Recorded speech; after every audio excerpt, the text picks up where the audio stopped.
Oramos, mis queridos hermanos, oramos. Señor bueno, nos acercamos una vez más buscando la gracia tuya, aquella que tú prometiste para sustentamiento de nuestro ser, pero también para guiarnos a través de tu Espíritu Santo hacia toda tu verdad. Señor, requerimos en esta mañana, por diferentes razones que aquí cada quien podría tener, Señor, una búsqueda muy íntima, muy personal de tu propio Espíritu, Señor. Volver, Padre, al dominio, al control, a la llenura de tu Espíritu Santo. No es algo, Señor, que el creyente mantenga fresco en su mente.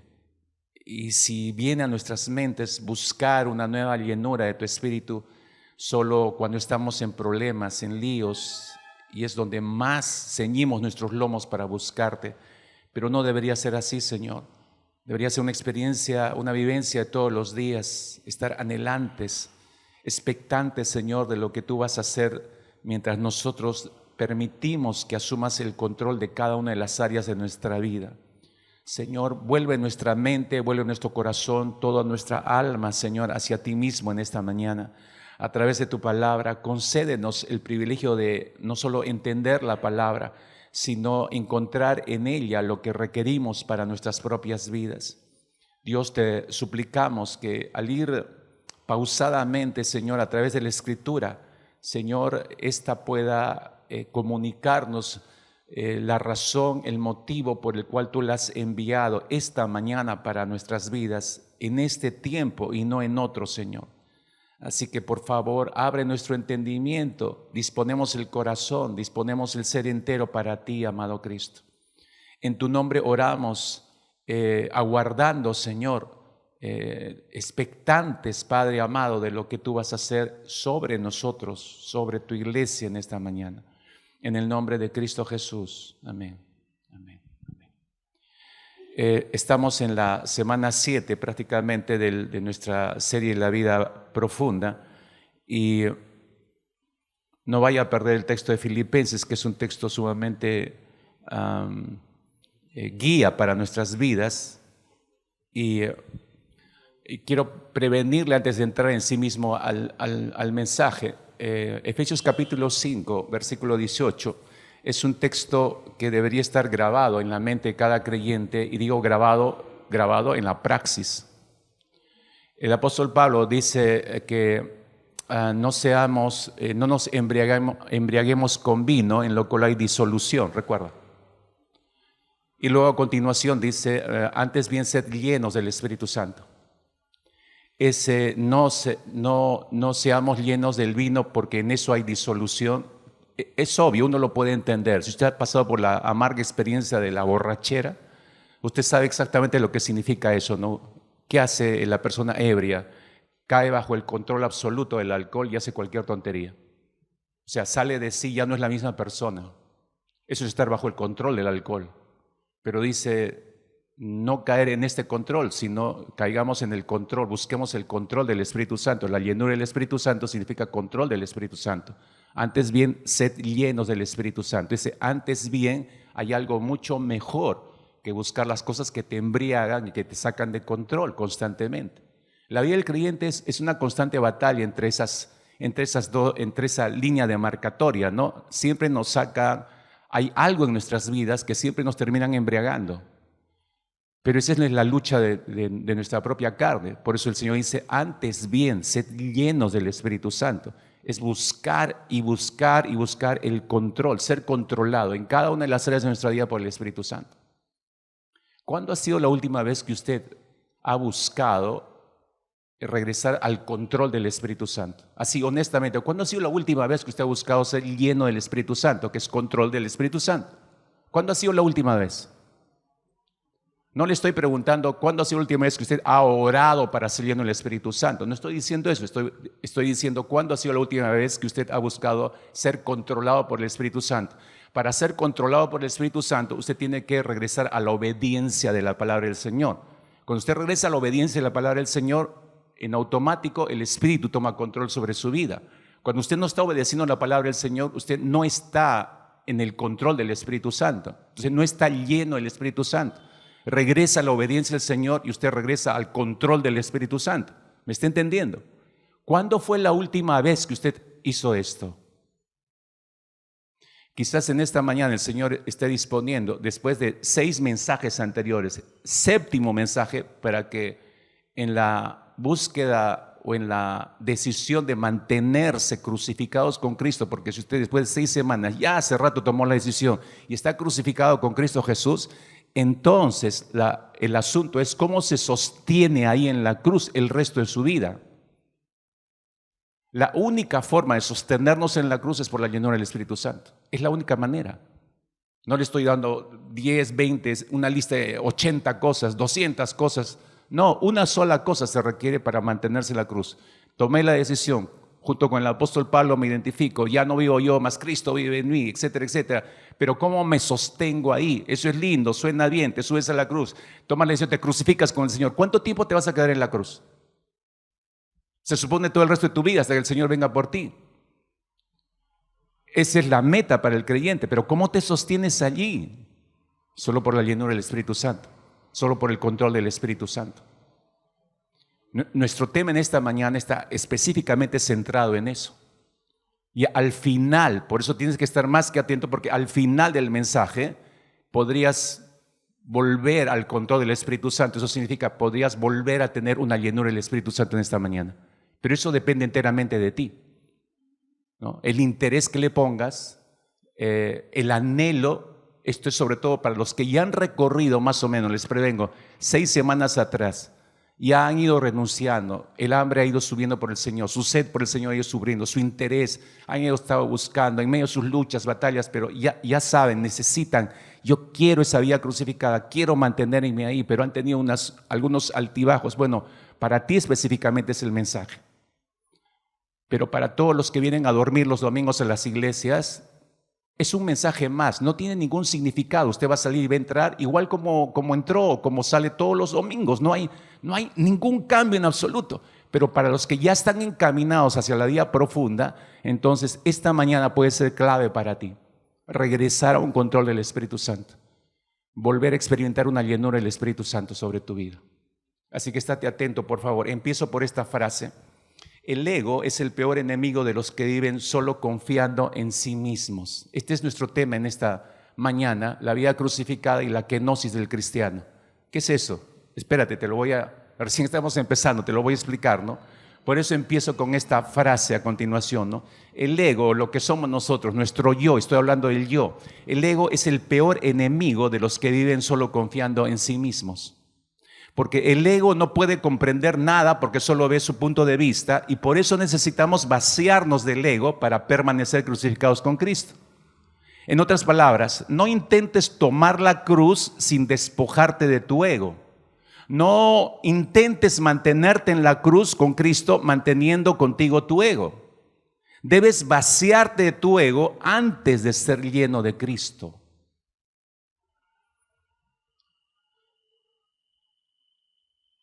Lo que estás leyendo, este es, yo diría, el alma de todo el mensaje. Espero que lo estés tomando. O sea, no cometas el error de querer mantenerte en la cruz sin haber renunciado a tu ego. No pretendas el error y el pecado de mantenerte crucificado, decir que estás crucificado con Cristo, pero sigues manteniendo tu vida de pecado, todas tus tendencias, tus malos hábitos. Y bueno, pero estoy con Cristo. Ten cuidado, ese es el error, es un error común de miles de evangélicos a lo largo de todo el mundo. Y por eso no tiene una vida plena. Escucha, por favor, un cristiano que ha decidido estar con Cristo crucificado, empiezo pensando en 6 semanas anteriores, 6 mensajes anteriores que hemos ido oyendo acerca de la vida crucificada, que ya has tomado la decisión. Entonces, un cristiano, un verdadero cristiano que ha decidido estar con Cristo crucificado, es decir, vivir una vida crucificada con Cristo Jesús y para Cristo Jesús, significa que he decidido vaciarme de mí mismo. Tomo la decisión de crucificarme con Cristo, significa que debo vaciarme de mí mismo. ¿Para qué? Para ser lleno de Cristo, lleno del Espíritu del Señor. O sea, me vacío, no me quedo vacío. No existe el vacío en realidad. Nos vaciamos para ser llenos del Espíritu del Señor. Cuando el apóstol Pablo dice, recordarás Gálatas 2:20, regresamos a este texto que le hemos dado 1000 vueltas, creo. Gálatas 2:20, al inicio dice el apóstol Pablo, con Cristo estoy juntamente crucificado, ya no vivo yo, dice. Él ya tomó la decisión, con Cristo estoy juntamente crucificado, ya no vivo yo. ¿Qué está diciendo el apóstol Pablo? Está diciendo lo siguiente, ya me he vaciado de mí mismo.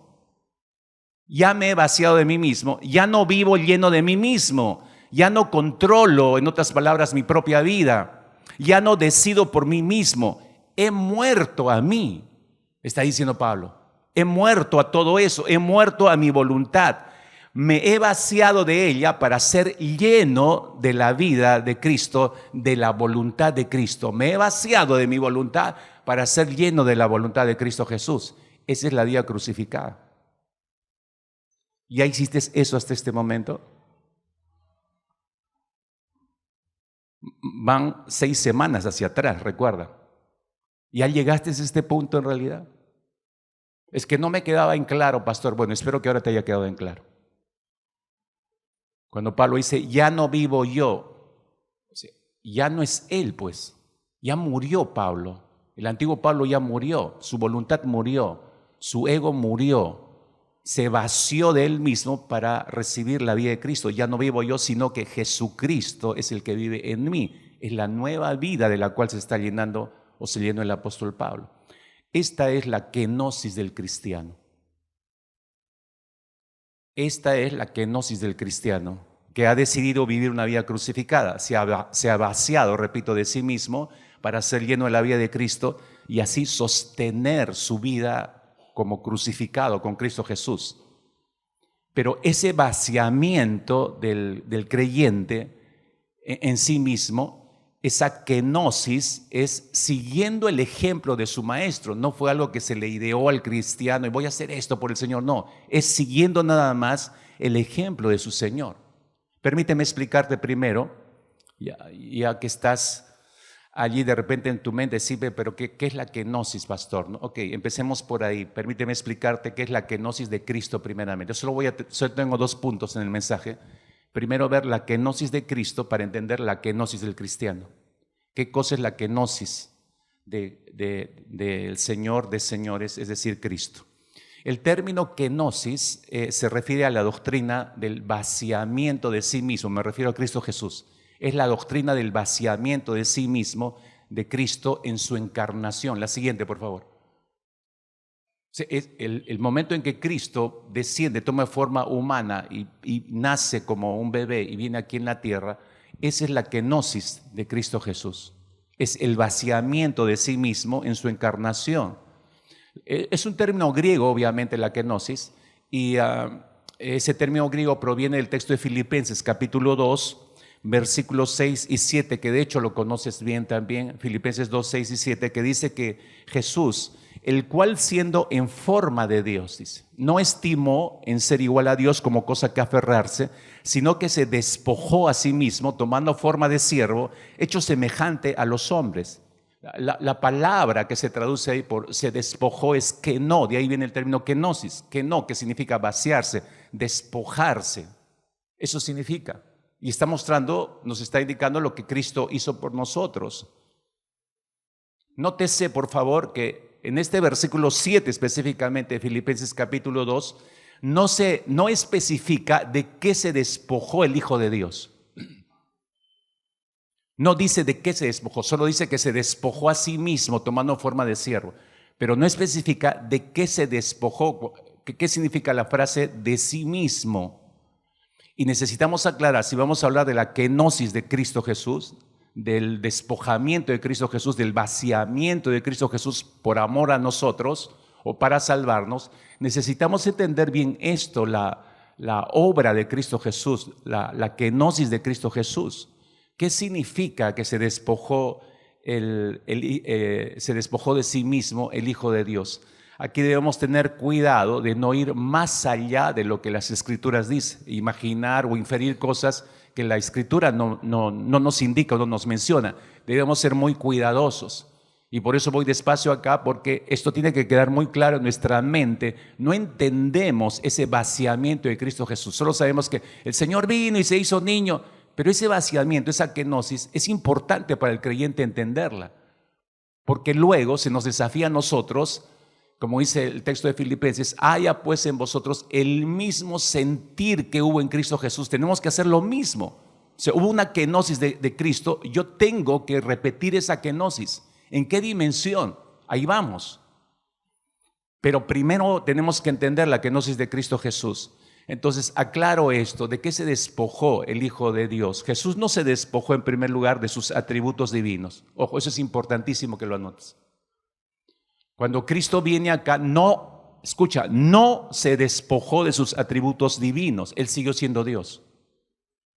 En otras palabras, en el versículo no se mencionan tales atributos y en los evangelios es obvio, mis hermanos. Uno lee los evangelios y se da cuenta que vemos el poder a través de Cristo Jesús, la sabiduría divina a través de Cristo Jesús.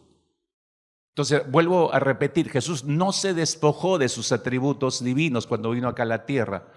Por ejemplo, calmar la tormenta. ¿Recuerdan cuando los discípulos estaban que nos ahogamos, Señor, que no tienes cuidado de nosotros? Y estaba durmiendo el Señor.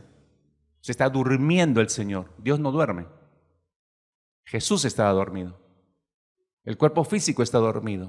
O sea, tú ves al Jesús humano allí, pero inmediatamente se levanta y manda al mar que se calme, al viento que calle, etc. Tú ves el poder de Dios ahí en toda su plenitud, ¿no?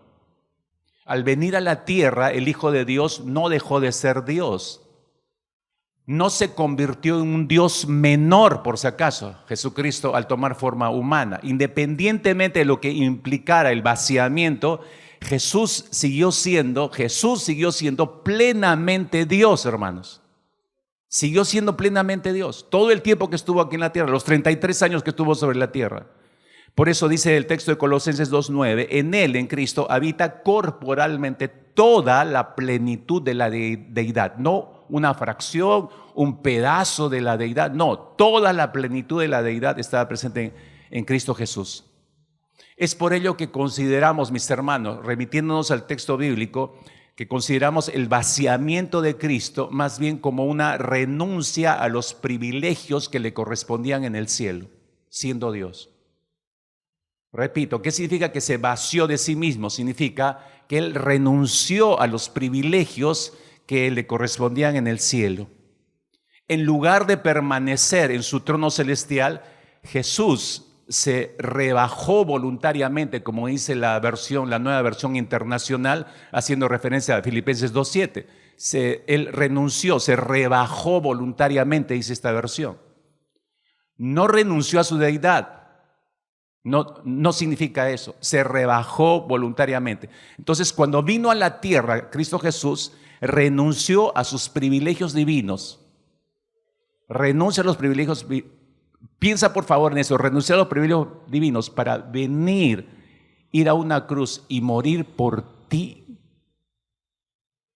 Otra vez, el Hijo de Dios renunciar a todos sus privilegios divinos para venir y morir por un miserable pecador como tú o como yo. ¿Qué sentido tiene eso para nosotros? No tiene lógica para la mente humana. Nadie va a hacer eso por ti. Afronta tus problemas, si tienes que morir, muérete, pues paga tu pecado. No, Cristo viene, se despoja de él. Por favor, piensa en eso, sopesa eso. Cuando le damos el valor, entonces voy a la cruz humildemente, necesito de la cruz, necesito vivir para Cristo, aquel que se despojó para venir a amarme aquí. No me gritó desde los cielos, me vino a mostrar su amor aquí. Y renunció a sus privilegios para venir a demostrarme su amor aquí en la tierra. Filipenses 2:7 es importantísimo en ese sentido. Entonces Cristo Jesús renunció a sus privilegios divinos, ocultó su gloria y decidió ocupar la posición de un esclavo. Viene acá a la tierra y oculta su gloria por un tiempo y se comporta como un esclavo, como un siervo. Esto es tan difícil de calzar en nuestras mentes y entenderlo, mis hermanos. Voy a usar una ilustración que no se acerca, pero que sirve para poder entender mejor esto. Hay un programa en cable que se llama, no sé si alguien acá lo ha visto, se llama Jefe Encubierto. Es un programa americano. Jefe Encubierto. Jefe Encubierto literalmente son jefes de megas empresas, de empresas transnacionales, la mayoría de todos los trabajadores, como son empresas inmensas, ni siquiera conocen quién es el jefe. Entonces, el jefe para ver el desarrollo, crecimiento, productividad, iniciativa de los trabajadores en la empresa y cómo está caminando la empresa, lo que hace es se disfraza como un obrero que recién entra a trabajar a cualquiera de las sucursales de su empresa y se relaciona con la gente, y ahí en directo el jefe máximo comprueba cómo está caminando su empresa, comprueba cómo los trabajadores tienen puesta la camiseta de la empresa, comprueba quiénes están comprometidos y quiénes no, comprueba cómo es el discipulado dentro de la empresa, como un simple trabajador. Entonces el jefe está disfrazado de un obrero y ya ustedes se imaginan, el jefe pasa por 100 cosas, de eso trata el programa.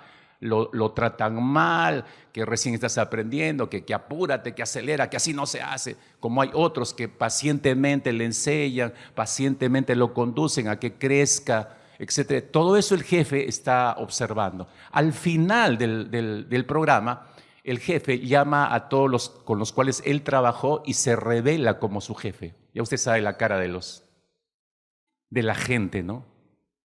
Y él empieza a compensar a sus trabajadores, ¿no? Trabajé contigo y me enteré que tienes 2 hijos, eres madre soltera y la estás luchando. Mira, te otorgamos una beca para que estudies, una compensación de un bono, etc. Y la gente se quiebra, ¿no? O sea, son jefes que se identifican mucho con su gente, ¿no? Pero de eso trata el programa, pero son jefes encubiertos. Ya.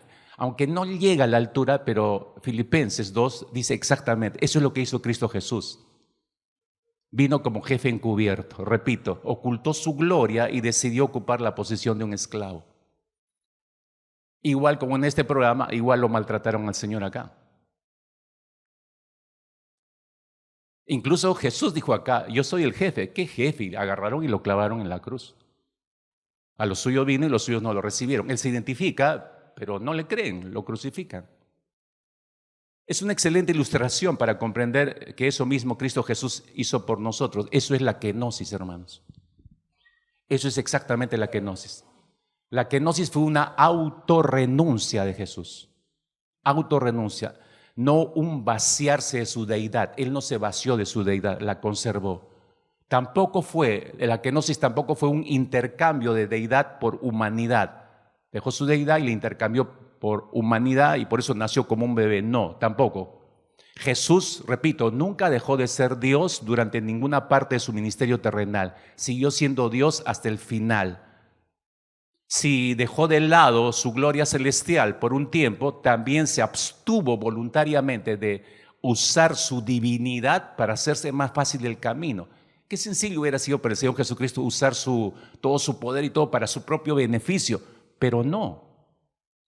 Durante su ministerio terrenal, Cristo se sometió completamente a la voluntad del Padre. ¿Recuerdas la oración de Jesús en Getsemaní? No se haga conforme a mi voluntad, sino que se haga tu voluntad, Señor. Yo puedo querer muchas cosas, pero no estoy acá para hacer mi voluntad. Estoy aquí para hacer tu voluntad. Juan capítulo 5, versículo 19. Jesús dijo, de cierto os digo, no puede el Hijo hacer nada por sí mismo, sino lo que ve hacer al Padre, porque todo lo que el Padre hace también lo hace el Hijo igualmente. Entonces te das cuenta, como parte de la kenosis de Cristo Jesús, Él actúa a veces dentro de las limitaciones humanas. Ejemplo, Dios, decía hace un instante, no se cansa, Dios no tiene sed, pero tú lees Juan capítulo 4, por ejemplo, versículo 6, cuando tienes encuentro con la mujer samaritana, dice, y estaba allí el pozo de Jacob. Entonces Jesús, cansado del camino, se sentó así junto al pozo. Cansado del camino Jesús. Dios no se cansa. Y luego le pide agua a la mujer. Dios no tiene sed jamás. Ahí tú ves la manifestación, la gloria del Señor encubierta por la vía de siervo, ¿no? De un ser humano común y corriente. En otra oportunidad, Mateo capítulo 26, versículo 53, Jesús está hablando con Pedro y le dice ahí a Pedro en el huerto de Getsemaní, después de que vienen a aprisionarlo y Pedro se arrebata, saca una espada y le vuela la oreja al siervo del sacerdote, ¿se acuerdan? Entonces, en esa oportunidad, Mateo 26, 53, Jesús le pregunta a Pedro, ¿no? ¿Acaso piensas que no puedo ahora orar a mi Padre y que Él no me daría más de 12 legiones de ángeles? O sea, ¿qué te has creído, Pedro? ¿Que tu espadita me va a ayudar? Nada, yo puedo pedir 2 legiones de ángeles y acá borran del mapa a todos los que están acá. Pero no lo hizo Jesús. Se tenía la potestad de hacerlo, pero no lo hizo, ¿no? Se abstuvo de hacerlo. Se dejó aprisionar, se dejó llevar prisionero. Otras veces la omnisciencia de Cristo Jesús se dejaba ver en todo su esplendor como Dios mismo. Cuando recuerdas a los amigos, a esos 4 amigos que descuelgan al paralítico, Él le perdona los pecados, los religiosos de ahí están pensando, no dijeron nada, su boca no dijo nada, estaban pensando, ¿y este loco qué tiene? Solo Dios puede perdonar pecados y todo eso, ya tú sabes lo que dice el texto. Y Jesús le responde, ¿no? Estoy en Mateo capítulo 9, versículo 4, dice el texto, y conociendo Jesús los pensamientos de ellos. O sea, tú ves allí desplegada toda la omnisciencia de Dios. Él está mirando los pensamientos de ellos, sabe lo que están pensando, ¿no? Jesús, conociendo los pensamientos de ellos, dijo, ¿por qué pensáis mal en vuestros corazones? Así que, mis hermanos, cuando hablamos de kenosis, con frecuencia nos centramos mucho en aquello a lo que Jesús renunció. La kenosis es la renuncia a su posición, a sus privilegios. Ahí nos centramos, pero la kenosis también trata de lo que Cristo asumió, no solo a lo que renunció, sino a lo que asumió Jesús. Jesús añadió a su naturaleza divina una naturaleza humana para humillarse y llegar a nosotros directamente. Por eso es que le encantaba que le digan el Hijo del Hombre, porque eso lo identificaba mucho con nosotros. Pero Él tuvo que humillarse para eso. Añadió a su naturaleza divina la naturaleza del ser humano. Entonces Jesús pasó de ser la gloria de las glorias. Jesús pasó a ser ser la gloria de las glorias en el cielo, a ser un humano condenado a muerte y clavado en una cruz. Filipenses capítulo 2, versículos 7 y 8 declara lo siguiente: tomando forma de siervo, hecho semejante a los hombres, estando en la condición de hombre, se humilló a sí mismo, haciéndose obediente hasta la muerte y muerte de cruz. Es el acto supremo de la humildad, mis hermanos. No fue suficiente que renuncie a sus privilegios, no es suficiente que tome forma humana, ya eso es suficiente humillación para el Hijo de Dios. Pero el ser tomado como si fuera un delincuente y llevado a una cruz es la humillación suprema. Pero Cristo está dispuesto a ir a ese lugar. La kenosis es el acto de Cristo de asumir una naturaleza humana con todas sus limitaciones, excepto que sin pecado. Sin pecado. Toma la naturaleza humana, pero Jesús nunca pecó. Como escribió cierto erudito bíblico, él dijo, hablando de Jesús, en su encarnación, Jesús, ¿no? En su encarnación, permaneció en la forma de Dios y como tal es Señor y gobernante sobre todo, pero también aceptó la naturaleza de siervo como parte de su humanidad. Se claramente lo describe lo que es la kenosis de Cristo Jesús. Entonces, creo que esto es suficiente para que entiendas mucho mejor cómo fue el vaciamiento de Cristo Jesús y por qué lo hizo.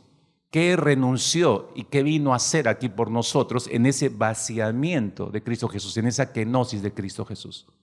Ahora, teniendo eso en mente, podemos entrar a entender la kenosis de los llamados de Dios o de los hijos de Dios, es decir, de nosotros. Y es algo que los cristianos creen. Propósito de vida, levantar la mano, bautizarme, venir a la iglesia, traer una Biblia en la mano, se acabó. Otra vez, esa no es la vida del creyente. Escúchame, anota bien esto, estamos llamados a hacer exactamente lo que hizo Jesús. Estamos llamados a una kenosis igual a la kenosis de Cristo Jesús. Ahora te explico eso. Cuando Dios llama a Moisés, déjame empezar en el Antiguo Testamento y luego regresamos al Nuevo. Cuando Dios llamó a Moisés, Éxodo capítulo 3 en tu Biblia. ¿A qué lo llamó a Moisés? Dios llama a Moisés, capta su atención a través de una zarza ardiente. ¿A qué llama a Moisés? Sé que la respuesta inmediata que puede estar acudiendo a nuestra mente, todos aquellos que han leído la Biblia, conocen la historia de Moisés, han leído el libro de Éxodo, saben perfectamente lo que ocurrió. Al hacer esta pregunta yo, ¿a qué llamó Dios a Moisés? Rápidamente probablemente la respuesta inmediata sería para que guiara al pueblo de Israel a salir de la esclavitud en Egipto, 400 años esclavos, 4 generaciones salir en esclavitud. Lo llevó para que sea el líder, los saque de la esclavitud y los conduzca a la tierra prometida. Esa sería la respuesta. Es la respuesta que todos sabemos en su gran mayoría.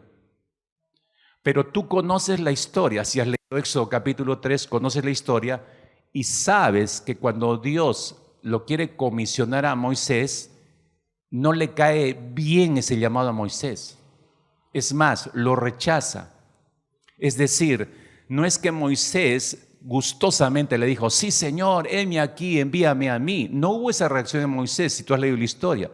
Moisés rechaza tremendo privilegio, el llamado de Dios a que pueda ser el líder que saque a una nación de la esclavitud. No la quiere aceptar. Regresemos por un momento a la zarza ardiente para entender mejor a qué llamó Dios a Moisés y no nos quedemos solo con la respuesta a ser líder y que saque la esclavitud. No, hay mucho más que eso. Éxodo capítulo 3 en tu Biblia, los primeros versículos leamos para entender a qué llamó Dios a Moisés. Dice el versículo 1 de Éxodo 3, apacentando Moisés las ovejas de Jetro, su suegro, sacerdote de Madián, llevó las ovejas a través del desierto y llegó hasta Horeb, monte de Dios. Moisés conocía muy bien todos esos territorios y ya desde Egipto los había recorrido. Entonces, versículo 2, y se le apareció, dice, el ángel de Jehová en una llama de fuego en medio de una zarza, y él miró y vio que la zarza ardía en fuego y la zarza no se consumía. Verso 3, entonces Moisés dijo, iré yo ahora y veré esta grande visión, ¿por qué causa la zarza no se quema?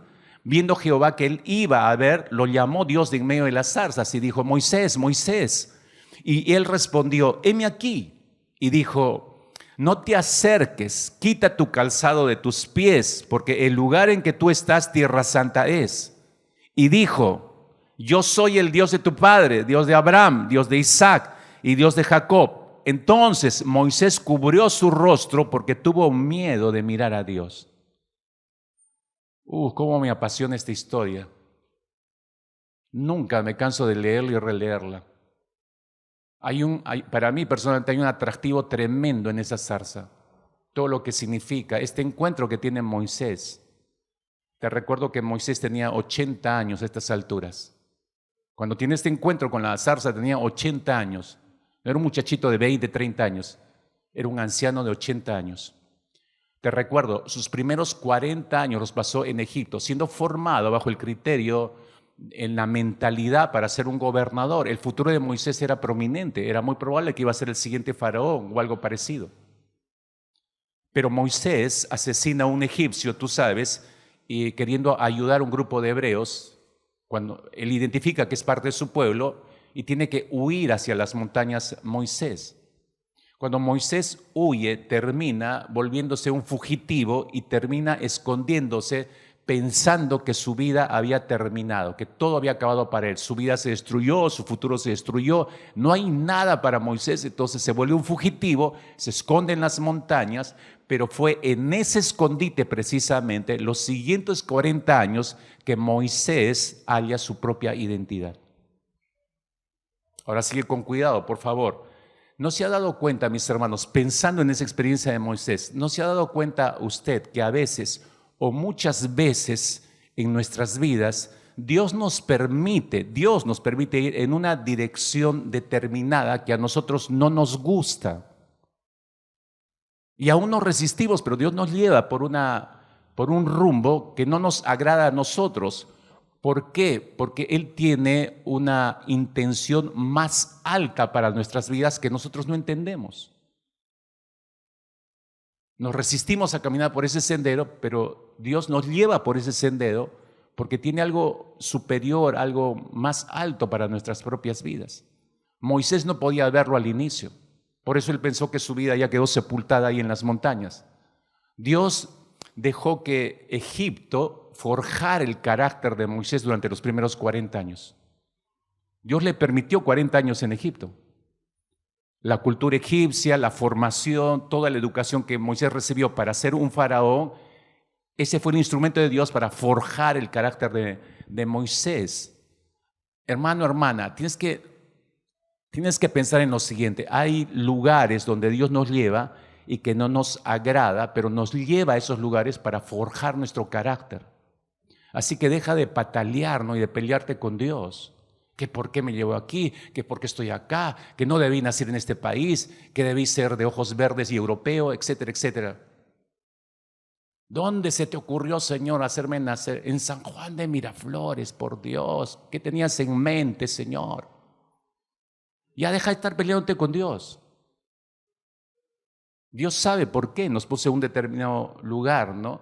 Hay lugares, repito, donde Dios nos lleva y que no nos agrada, pero Él está en ese lugar, está forjando nuestro carácter. 40 años forjando el carácter de Moisés en Egipto. Luego Dios lo lleva a las montañas. No fue el asesinato, esa solo fue parte de la herramienta del Señor para hacerlo salir de Egipto. Se terminó esta parte de tu formación. Tiempo de cambiar de escenario y lo saca a las montañas. Y allí 40 años más adicionales, Dios siguió trabajando en el carácter de Moisés. 40 años para seguir limpiando en Moisés toda la influencia de Egipto y prepararlo para lo que sería más adelante. Pero ya tenía 80 años el viejo. Jubilación. Ya cuando creo estar preparado para decir, estoy listo, Señor, jubílate. Esa es nuestra mente para nosotros, pero en la mente de Dios es diferente. Es probable, mis queridos hermanos, que en los 40 años que estuvo ahí en el desierto, en las montañas, hubo, creo yo, muchísimas veces que Moisés se sentaba en las noches a ver el cielo estrellado, característico de Oriente, y a pensar y recordar, y de hecho que tenía algunos recuerdos agradables de sus primeros 40 años, y había otros recuerdos desagradables, pero de hecho que en 40 años se fue borrando la mayoría de experiencias en Egipto. Y para eso fue llevado por el Señor al desierto, ¿no? Al mismo tiempo, había muchas cosas en la mente y en el corazón de Egipto que fueron en los siguientes 40 años siendo borrados de su corazón, y ya a Moisés ya no le llamaban la atención y tampoco le interesaban. Entonces Dios lo tiene en un punto específico después de 80 años. Es igual, mis hermanos, que nuestro andar con Cristo Jesús a través de los años, sin estar tú y yo totalmente conscientes, sin estar absolutamente conscientes, Dios ha estado trabajando en nuestro carácter todos estos años. ¿Qué crees que ha estado haciendo Dios? ¿Crees que ha estado sentado esperando que llegues a la iglesia a una reunión evangelística y que escuches el evangelio? ¡Ay, recién empezó Dios! ¿Qué crees que ha estado haciendo Dios en todos estos 40, 50, 60, 70, 80 años, sea los que tengas tú? Dios ha estado trabajando en tu carácter. Dios sigue trabajando en tu carácter. Y nosotros hemos seguido inconscientemente en la rutina de nuestras montañas, igual que Moisés, en la rutina de nuestros desiertos, observando pasar el tiempo, y como Moisés de pronto nos vemos que los años han avanzado. Y como Moisés te das cuenta que ya no tienes 20 años. Y como Moisés te das cuenta que ya estás en camino de la ancianidad. Y probablemente nos sentimos como Moisés. Como si hubiéramos perdido nuestro propósito real de vida. A los 80 años, Moisés dijo, ¿y qué hago acá ahora? Ya soy viejo, no hay ningún futuro para mí. No tengo ningún propósito de vida, excepto cuidar el rebaño de su suegro. Como si hubiéramos hecho, y te sientes como Moisés, digo, y sobre todo lo digo en todos los que ya están entrados en bastantes años. ¿Qué has hecho de tu vida? ¿Cómo te sientes ahora a estas alturas de tu vida? En la reunión de matrimonios estaba diciendo que los especialistas dicen que a partir de los 35 años empieza la vejez para el ser humano. 35 años. Así que todos los que tienen 35 años, 36, no se crean que, yo todavía estoy chibolo. Ya estás viejo. Te tengo malas noticias. Ya estás vieja. Y empezaste tu camino hacia la ancianidad, igual como el resto de nosotros. Entonces tampoco te la creas, ¿no? Entonces, ¿qué estás haciendo a partir de ahora? ¿Te das cuenta de lo que Dios está haciendo en tu vida? Pero de pronto creo que acá hay varios que se sienten como Moisés, ¿no? Como si hubiéramos hecho nuestro mejor esfuerzo en la vida, en nuestros años, el mejor esfuerzo, pero nada funciona. Nada te funcionó, todo te salió mal. Y no ves los resultados que tú hubieras querido tener en tu vida personal, en tu vida familiar, en tu vida matrimonial. Y creemos como Moisés que hemos llegado al final y no tenemos más propósito en la vida que solamente seguir trabajando para vivir y sostenernos. Bueno, habrá que seguir trabajando. Y si ya me jubilé, bueno, habrá que seguir recibiendo la pensión. No sé, comprarse el diario todos los días, leer el periódico, mirar un poco de televisión, ayudar algo en la casa, salir, venir a alguna reunión de la iglesia. Ya, hay que vivir lo que resta de la vida así. Otros no, mejor me guardo, ya estoy jubilado, ya los años pesan, mejor no salgo para ningún lado, me siento en mi hamaca o en mi mecedora y aquí espero la muerte. ¿Qué forma de terminar la vida, diría yo? Nos sentimos como Moisés.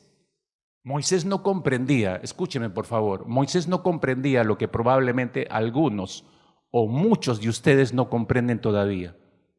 Para Moisés a sus 80 años de vida lo habían preparado para tener la experiencia de encontrar en 80 años, en realidad Dios lo fue preparando para que tuviese el encuentro con la zarza. Es increíble, piense eso por un instante. Preparado 80 años para que se encuentre con una zarza. Eso es lo que me está diciendo el pastor. Sí, 80 años fue preparado para encontrarse con esa zarza en el desierto, aquella zarza ardiente que no solo cambiaría la vida de Moisés, sino que cambiaría toda la historia, hermanos. Toda la historia, a los 80 años de la vida de Moisés. El problema de Moisés, y quizás sea el tuyo, era que Moisés no conocía a Dios y por eso no sabía cómo su vida podía ser útil en las manos de Dios. No conocía a Dios y no sabía su utilidad en las manos de Dios. Por eso consideraba Moisés que ya no tenía propósito de vida. Ya estoy viejo, acá hay que acabar. Como de repente tú estás pensando, ya no hay nada que hacer, excepto venir los domingos a la iglesia, orar a la semana, no hacer nada, ver televisión, leer el diario, darse unas vueltas por ahí. Así la pasamos la vida. No. Estás totalmente equivocado. No conduzcas tu vida hacia esa dirección. La estás encauzando mal. Tu problema, como el de Moisés, es que no conoces a Dios. Y por eso no sabes cómo puedes seguir siéndole útil a Dios. Dios llama a este viejo a los 80 años para la gran misión de su vida. Piense en eso, por favor. Igual que tú, en ti hay un potencial que Dios ha diseñado y ha puesto y tú ni cuenta te das que podría ser una herramienta útil en las manos de Dios a la edad que tienes. Ni siquiera te estás dando cuenta de eso. Cuando Moisés va a la zarza ardiendo, Dios capta su atención, se dirige a la zarza, entonces Dios lo llama. Estoy en el versículo 4 del capítulo 3 de Éxodo. Moisés, Moisés. Y él respondió, heme aquí. Y dijo, mira lo que le dice el Señor. Dos cosas le dice, no te acerques en primer lugar. Y en segundo lugar, quita tu calzado de tus pies. ¿Y por qué? Porque el lugar en que tú estás es tierra santa. Ahora, deténgase por favor ahí y entiendan lo siguiente. Le manda el Señor, quítate las sandalias. Antes de darle la gran misión de ser el líder, antes de ser un líder, primero aprende a quitarte las sandalias. Quítate las sandalias porque estás pisando tierra santa, le dice. Moisés debe, en otras palabras, ¿qué significan esas sandalias? Moisés tiene que despojarse de aquello que lo aísla de la tierra que está pisando. Todos acá tienen un par de zapatos puestos, ¿no es cierto? No creo que nadie se haya venido sin zapatos, ¿no? Ahora, los zapatos que tienes, no, la suela de la base te aísla del suelo. No puedes pisar el suelo directamente. Lo estás pisando el suelo, pero no lo pisas directamente. No tienes contacto con el suelo. Tendrías que quitarte tus zapatos para entrar en contacto con el suelo, ¿no es cierto? Ya, exactamente es lo que le está diciendo Dios a Moisés, ¿no? Tienes que despojarte, Moisés, de aquello que te está aislando de la tierra que estás pisando, que es tierra sagrada. Aquí estoy yo. Si no se despoja de sus sandalias, Moisés, que le impiden entrar en contacto directo con la tierra sagrada y con Dios mismo, entonces Moisés no va a poder recibir lo que Dios tiene para él, no va a recibir la revelación de la voluntad de Dios. Entonces, primero tienes que quitarte las sandalias, Moisés. Pero no solamente debe despojarse de sus sandalias, Moisés, sino de todo aquello de él mismo. Es decir, Moisés debe vaciarse de él mismo. No es suficiente quitarte las sandalias, Moisés. Tienes que quitarte tú mismo, tienes que vaciarte tú mismo de ti mismo, de todo aquello que te está impidiendo conocer a Dios y recibir su voluntad. Eso significa quítate las sandalias. Lo que sigue a continuación en Éxodo capítulo 3, si tú has leído la historia, Dios se le revela a Moisés: yo soy el Dios de tu padre, etcétera, etcétera. Dios se le revela primero a Moisés para darle fe de con quién está hablando, para que Moisés sepa realmente con quién está hablando. Y luego de revelarse Dios, versículo 7, Éxodo 3, le dice Dios a Moisés: he visto la aflicción de mi pueblo en Egipto. Y luego le dice en el versículo 10, ve por tanto ahora, te enviaré a Faraón para que saques de Egipto a mi pueblo, los hijos de Israel. ¿Te has dado cuenta que no le está preguntando: Moisésito, ¿tendrás un tiempito por ahí? ¿Podrás? No, de frente le da la orden: he visto la aflicción de mi pueblo, ok, ve por tanto, le está ordenando. Ve por tanto ahora y te enviaré a Faraón para que saques de Egipto a mi pueblo, los hijos de Israel. No sé, Moisés de repente levanta su mano: Señor, te has olvidado que ya estoy viejo. Hace 40 años hubiera sido espectacular que me des esta misión, que estaba con todas mis fuerzas, y Dios no lo hubiera dejado terminar, le hubiera repetido: te estoy diciendo, ven por ahora, tanto te enviaré a Faraón para que saques de Egipto a mi pueblo, los hijos de Israel.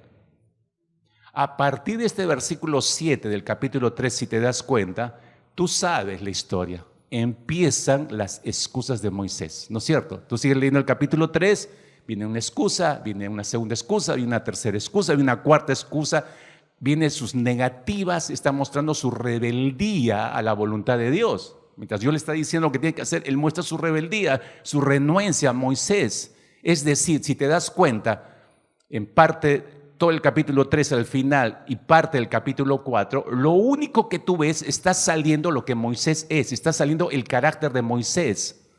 A pesar de sus 80 años, a pesar de 80 años que Dios ha estado puliendo ese carácter, escucha, a pesar de que 80 años Dios ha estado puliendo ese carácter, llega a los 80 años y aún hay cosas que deben ser rendidas. ¿Y tú crees que eres el cristiano perfecto, que ya no necesitas de nada? Que ya estás viejo y toda tu vida viniste a la iglesia y que ya no hay nada que hacer contigo. El punto aquí es que Dios puede estar trabajando en nosotros, pero hay cosas que Dios no puede hacer por nosotros. Como que, por ejemplo, mi decisión de rendición total o de vaciarme totalmente o de ir a la cruz. Eso no te puede exigir Dios, es una decisión que tenemos que tomar nosotros. A los 80 años Moisés no conocía a Dios. No lo conocía. Aún habían cosas que Moisés no había rendido. Tú ves el capítulo 3, capítulo 4, toda su rebeldía, toda su renuencia. Tú ves el carácter de Moisés. Eso es lo que tenía que ser rendido. La Escritura nos muestra, esto es lo que le falta a Moisés a sus 80 años. Igual que en tu vida, hermano, hermana. Igualito que en tu vida nada más. A pesar de los años que tienes como cristiano o como cristiana, hay cosas que todavía no has rendido. Hay cosas que no le has entregado al Señor y sigues peleándote con Dios. Sigues queriendo negociar con Dios. Sigues queriendo retenerlas para ti mismo o para ti misma. Entonces, regreso a la pregunta inicial. ¿A qué estaba Dios llamando a Moisés? Entonces no es solamente para que encabece y sea líder. Antes de ser líder tenía que hacer algo, dije yo. Quitarse las sandalias, vaciarse de él, despojarse de él mismo. Antes de ser el líder que guiara a toda una nación, Moisés tenía que despojarse de sí mismo, debía vaciarse, kenosis. Primero tenía que vaciarse de él mismo. Dios lo deja que refunfuñe, se ponga, revele todo. Simplemente Dios, mira, es solo para que veas lo que tú sigues siendo. De eso tienes que vaciarte. Así tal como estás, así no me sirves, Moisés. Así no me sirves, Moisés. Te sigues peleando conmigo. Excusa tras excusa delante del Señor. Nota que Moisés sigue lleno de Moisés. Por eso necesita ser vaciado. Por eso él necesita vaciarse de sí mismo. Otra vez repito, Moisés seguía siendo Moisés. Moisés pretende hacerle cambiar los planes a Dios. No, manda a otro. Le quiere decir a Dios lo que tiene que hacer o cómo debe manejar el asunto. Eso es increíble. Oye, Moisés, ubícate, ¿con quién estás hablando? Pero Moisés seguía lleno de Moisés. Por eso tenía que ser vaciado de él mismo. Igual que tú. Igual que tú. Llevas años viniendo a la iglesia, no te has vaciado todavía de ti. Entonces, ¿cómo Dios te va a utilizar? ¿Cómo Dios te va a llenar si tú sigues lleno de ti? ¿Me están entendiendo, hermanos? Puedes orar todo el resto de tu vida, Señor, yo quiero esto, yo quiero lo otro, yo quiero una nueva llena del Espíritu Santo, pero ¿cómo te va a llenar si tú sigues lleno de ti? Tienes que vaciarte primero de ti, primero de tu yo, de tu voluntad. Tu voluntad tiene que morir. Si quieres la voluntad del Señor, el control del Espíritu Santo sobre tu vida, tu voluntad tiene que morir. A partir del capítulo 5 de Éxodo, si el capítulo 3 y 4 ves todo esto, a partir del capítulo 5 de Éxodo hay un cambio en Moisés. Tú te das cuenta. Es un cambio que inmediatamente uno se percata en la lectura de Éxodo. Hay un cambio en su vida, ya no está peleando con Dios. Ya no intenta manipular a Dios, ya no está resistiéndose a Dios. Por el contrario, ahora tú ves a Moisés obedeciendo todo lo que Dios le dice que debe hacer. Vemos cómo va creciendo. Si sigues avanzando en la lectura a partir del capítulo 5 de Éxodo, ves cómo Moisés va dependiendo de Dios más y más y más y más. Y llega a un punto como que si Moisés estuviera muerto y fuera Dios a través de la vida de Moisés actuando. Llega un momento, tú sabes, a pesar de todo lo que le hace el pueblo, él está intercediendo delante del Señor con el mismo sentir de Dios. Señor, ten compasión de este pueblo. No, retírate, Moisés, yo los voy a raer, le dijo Dios, los hago desaparecer. No, Señor. Está argumentando a Moisés con el mismo amor, con la misma misericordia que lo haría Dios. Es como si Moisés hubiera muerto, ya no es la misma persona. Moisés no hubiera podido enfrentar a Faraón, mis hermanos, si no se hubiera vaciado de él mismo primero. No hubiera podido soportar 40 años con un pueblo tosudo, rebelde, siempre llevándolo a la contra y la contra y la contra y criticando a Dios, criticando a él, queriendo hacer desaparecer a Moisés, etc. Él no hubiera podido enfrentar todo eso si primero él no se hubiera vaciado de él mismo. Moisés murió él mismo para que la voluntad del Señor ocupara ese lugar, lo llenara, entonces pudo enfrentar todo esto. Esto es lo que quiso decir el apóstol Pablo al hablar de la vida crucificada cuando dijo, regreso a Gálatas 2:20, con Cristo estoy juntamente crucificado, ya no vivo yo, mas vive Cristo en mí. Lo que está diciendo el apóstol Pablo aquí, mis hermanos, es que no es suficiente, escuche o lea bien, no es suficiente solo crucificarse con Cristo, escuche, no es suficiente solo crucificarse con Cristo, sino que hay que vaciarse de uno mismo. Estoy crucificado con Cristo. ¿Ya te vaciaste de ti para dar cabida a la llenura de la vida de Cristo? ¿Ya te vaciaste de ti? ¿No? Ahora, la expresión del apóstol Pablo, esta expresión de ya no vivo yo en este versículo, grafica perfectamente esto del apóstol Pablo cuando dice, al crucificarme con Cristo, esto es lo que significa cuando usa el término ya no vivo yo, al crucificarme con Cristo, me he vaciado a mí mismo para ser lleno de la vida de Cristo. Me he vaciado de mí. El Saulo de Tarso es vaciado y es lleno de la vida de Cristo Jesús. Pablo, escúchame, y es lo que debemos hacer nosotros. Pablo, el apóstol, no pretende seguir lleno de su propia vida y querer que Cristo lo llene con la suya. Él sabe que eso es imposible. ¿Sabes tú que eso es imposible para tu vida? Repito, Pablo sabe que seguir lleno de su propia vida y querer que Cristo lo llene con su vida, eso es imposible. Hermano, hermana, tú no puedes estar lleno de ti y pretender que te llene Cristo con su propia vida. Eso es imposible. O rechazas la vida de Cristo o te vacías de tu vida para recibir la vida de Cristo.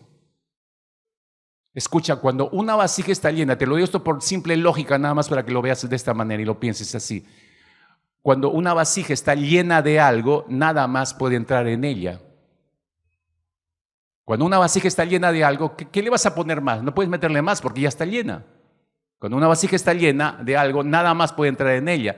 Y es aquí donde entra, con esa ilustración que te estoy dando, aquí entra en juego una ley espiritual. ¿Cuál es esa ley espiritual? Léala con cuidado. Mientras haya algo en mi vida, Dios no puede llenarla. Mientras haya algo en mi vida, Dios no puede llenar tu vida. Ora todo lo que quieras, pero primero tienes que vaciarte. Si tú vacías la mitad de tu vida, voy a poner este ejemplo porque algunos piensan que es así, si vacías la mitad de tu vida, Dios solamente va a poder llenar la otra mitad, solo el 50%. Es decir, el Espíritu Santo solo va a controlar la mitad de tu vida o algunas áreas de tu vida. Pero eso no te conviene, porque la vida carnal, la vida natural del ser humano, va a ir opacando ese 50% de la llenura del Espíritu Santo. Entonces, la va a terminar dominando.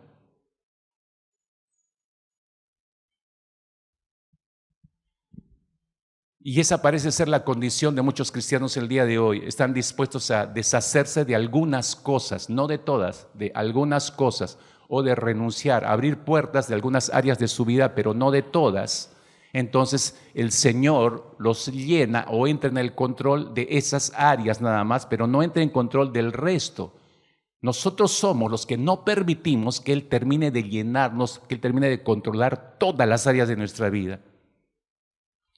Pero hasta que nosotros estemos dispuestos a dejar todo y poner todo, absolutamente todas las áreas sobre el altar, Dios no va a poder llenarnos por completo. Tenemos que entender eso, mis hermanos. Y en esa condición no podrán sostenerse en una vida crucificada con Cristo. No puedo estar crucificado con Cristo con la mitad de mi vida o algunas áreas de mi vida controladas por el Espíritu Santo, pero otras áreas de mi vida no. Uno no se puede sostener así en la cruz por mucho tiempo, porque para mantenernos crucificados con Cristo no debe haber nada de nuestra vida antigua en nosotros. Todo eso tiene que haber sido ya vaciado. Por eso el apóstol Pablo usa la expresión ya no vivo yo, ya no vivo yo. ¿Qué significa? Ya no vivo yo, estoy muerto, ya no soy yo, ya me vacié de mí mismo.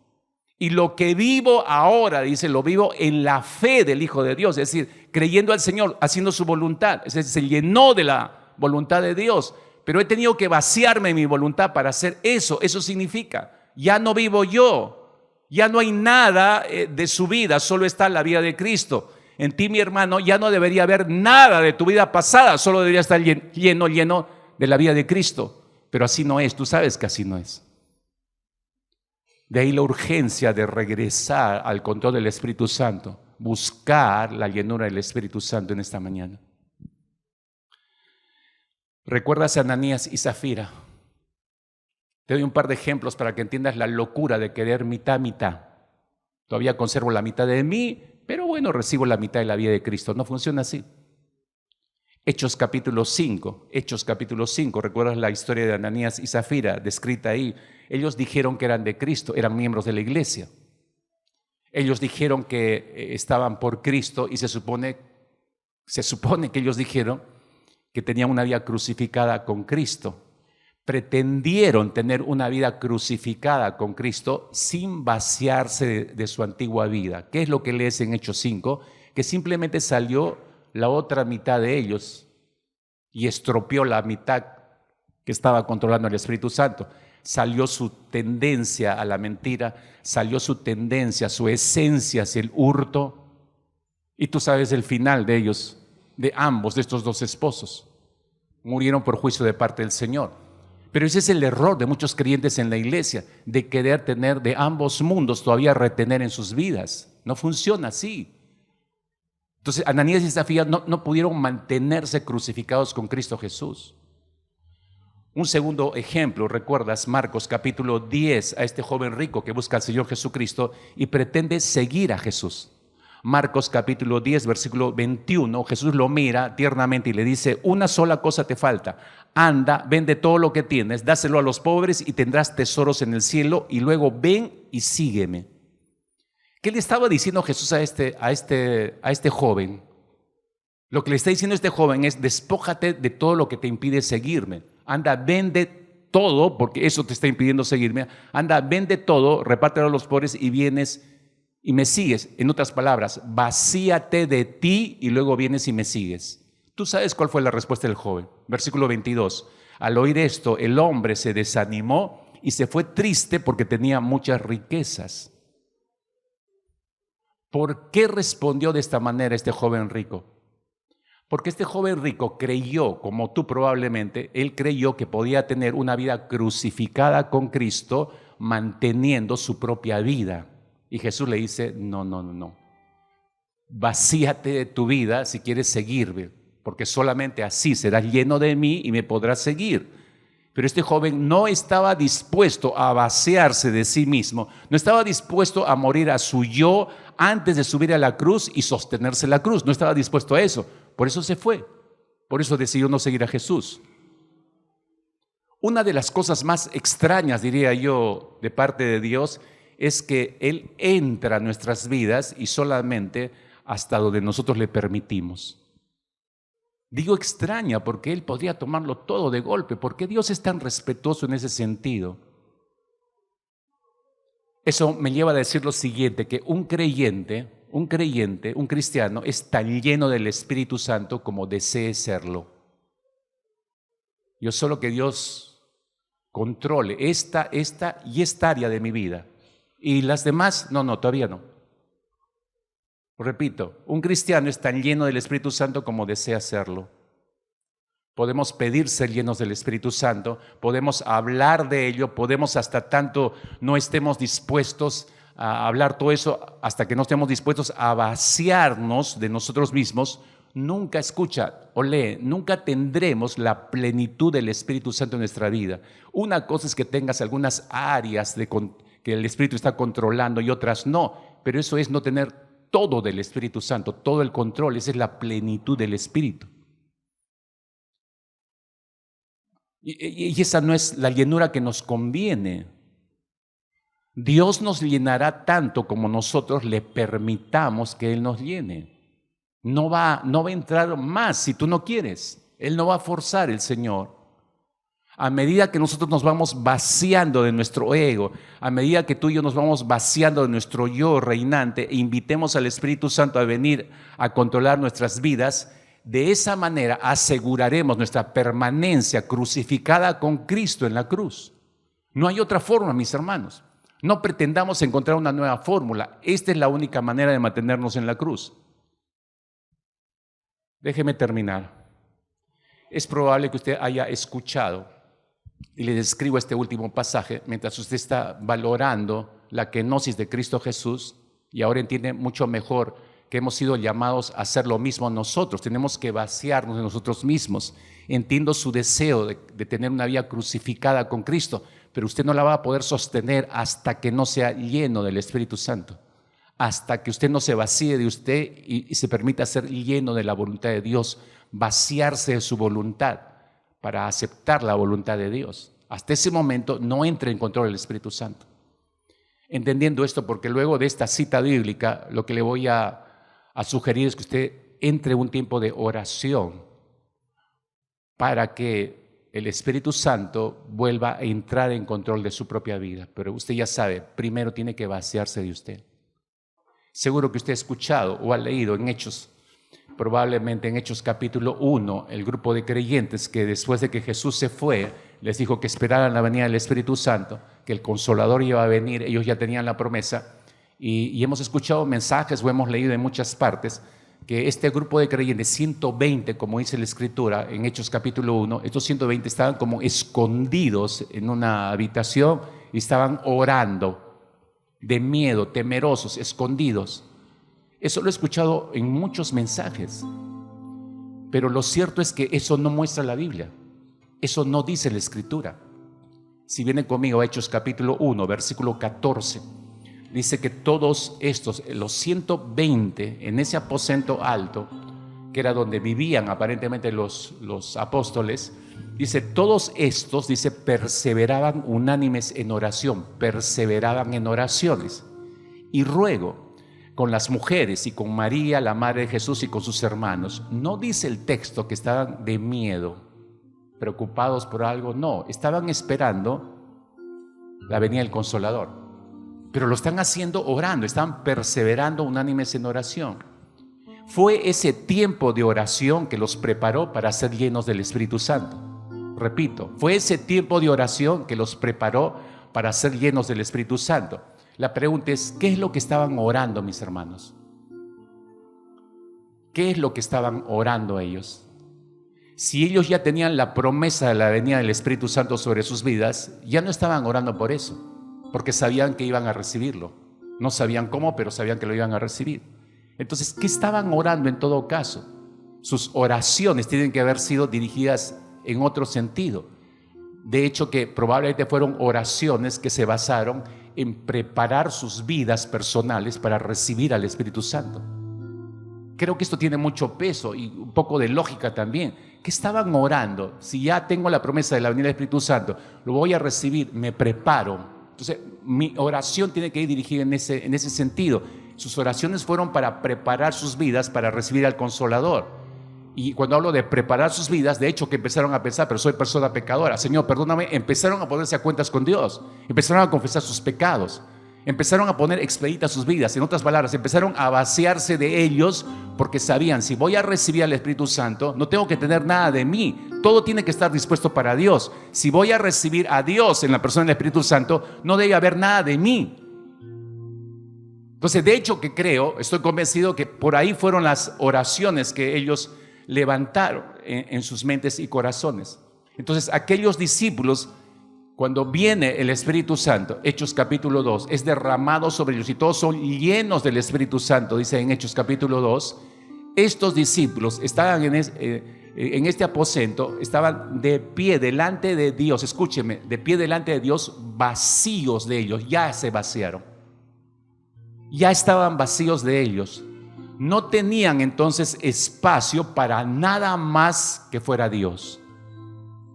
Estaban listos entonces para recibir el Espíritu Santo, dispuestos solamente a obedecer al Señor. Cuando ellos dispusieron eso en su mente, me vacío de mí, ya no mi voluntad, a partir de ahora solo te vamos a obedecer a ti, el Espíritu Santo vio eso en sus corazones, momento de llenarlos, dijo el Señor. Momento de entrar en control, porque toda su vida ya estaba vaciada, ellos estaban listos para quedar en las manos de Dios, en las manos de su Espíritu. Por eso fueron llenos del Espíritu. Ellos no oraron para ser llenos del Espíritu. Escúcheme, no oraron para ser llenos del Espíritu. Ellos oraron para purificarse, limpiarse, ponerse a cuentas con el Señor, vaciarse ellos mismos, estar dispuestos a obedecer al Señor. O sea, ya no es mi voluntad, ahora vamos a empezar a obedecerte a ti, Señor. Momento de que el Espíritu Santo entró en control de ellos. Y el Espíritu Santo fue derramado y todos fueron llenos del Espíritu Santo, dice. Y cuando ellos se presentaron como vasijas vacías delante del Señor, Él entró poderosamente para controlar sus vidas. Y usted sabe lo que siguió a continuación. Lo que usted lee después de que ellos fueron llenos del Espíritu Santo, que ellos empiezan a hacer la voluntad de Dios. ¿Cuál es la voluntad de Dios? Predicar el Evangelio. Todos ellos ya no son los mismos, ya no es su voluntad, ellos están haciendo la voluntad del Señor. ¿Qué cosa es la llenura del Espíritu Santo? Por eso cité Efesios capítulo 5, verso 18, empezando el mensaje, para prevenirte y alistarte. Ser lleno del Espíritu Santo es morir a tu voluntad, es vaciarte de tu voluntad para que el Espíritu Santo entre en control de tu vida. Sabes que necesitas eso, mi hermano, mi hermana. Y es la única manera como vas a mantenerte crucificado con Cristo en la cruz.